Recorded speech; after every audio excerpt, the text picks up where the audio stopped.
प्रभासितलिङ्गं निर्मलभासितशोभितलिङ्गम्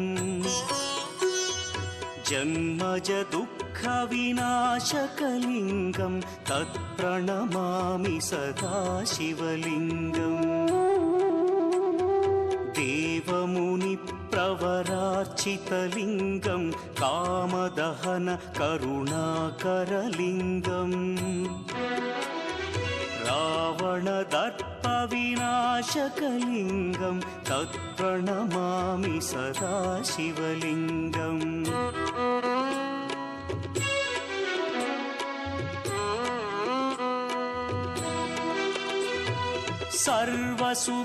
सर्वसुगन्धसुलेपित